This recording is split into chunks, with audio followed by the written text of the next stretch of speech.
What I want to talk about this morning is letting somebody know that no matter what you're going through in your life, that your best is yet to come. You see, the reason I know that your best is yet to come because I'm taking a page from the Indianapolis Colts. You see, many times throughout the course of this football season, the Indianapolis Colts have been behind in 8 of the games that they won. You see, and in being behind 8 of those games, they understood that when we go in at halftime, we're going to make some halftime adjustments to be able to come out and overcome our opponent. You see, and at the end of every single game, they always interview Peyton Manning and they ask Peyton Manning, they say, Peyton Manning, what it is that you guys done or what it is that you did in order to be successful in the second half. He simply said that we made some adjustments. He made some adjustments to the play calling. He made some adjustments to the defense. He made some kind of adjustment. And I want to tell somebody this morning, no matter what you're going through in life, that you have a halftime this morning.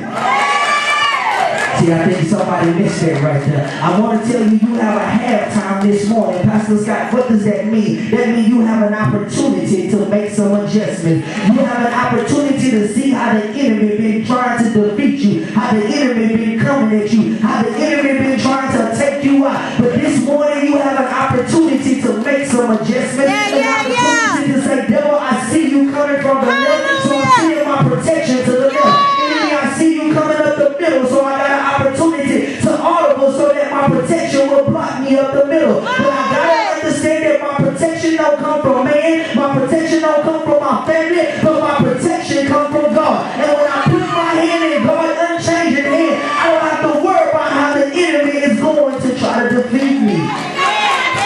See, I want to tell somebody this morning that your best is yet to come. See, I can imagine during many of these football games, the Indianapolis Colts, they found themselves in some adverse situations and they couldn't understand how we're going to win this particular game. You see, but I want to tell somebody this morning, no matter what you're going through, God has built you to win.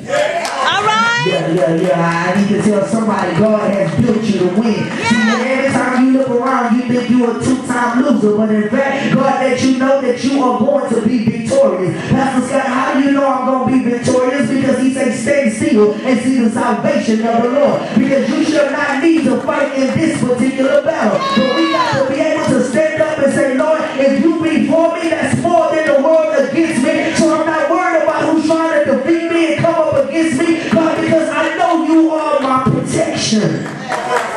You see, this morning I want to let somebody know that you have an opportunity to make some second half adjustments. I know that things in your life so far up to this point have not went the way you wanted them to go. You see, you didn't marry the person you wanted to marry. The kids didn't turn out like you thought they should turn out. The boyfriend or the girlfriend disappointed you time after time again. You see, everything in your life seems to be going difficult and haywire, but you got an opportunity this morning to make some halftime adjustments.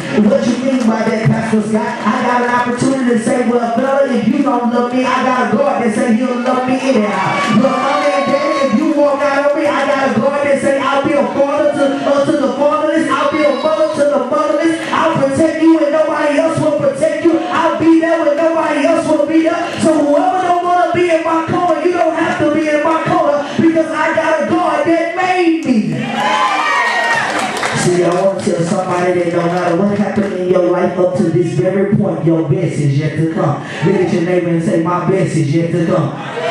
See, I can't even believe that, Pastor Scott. Why are you telling me my best days are yet to come when you don't know I got to pay the car note, you don't know I got to pay the light bill, you don't know I got to pay all these other bills, and people that walked out of me and people that disappointed me time after time again. Well, I stopped by to tell you that don't put your faith in man, but put your faith in God. Because we walk by faith and not by sight. We're not worried about what the situation look like because we get ready to give God praise in advance of what we know He gonna do for us. Because we know He gonna deliver us. We know He gonna grab us out of the snares of the enemy. All we got to do is look to the hills for which cometh our help, because our help comes from God. Glory.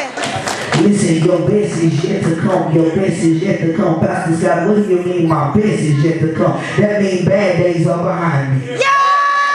Yeah, bad days are behind me. Being broke days are behind me. Being sad days are behind me. Being depressed days are behind me. Not being wanted days are behind me. Because as Paul said, I'm reaching toward the mark of the high calling. I'm leaving those things which are in the past in the past. I'm not going to be hindered by what I used to be, who I used to be, or the places I used to go. But I know who I am right now in Jesus Christ. And I'm not where I want to be, but I'm not where I used to be. So I know God is already working in my life.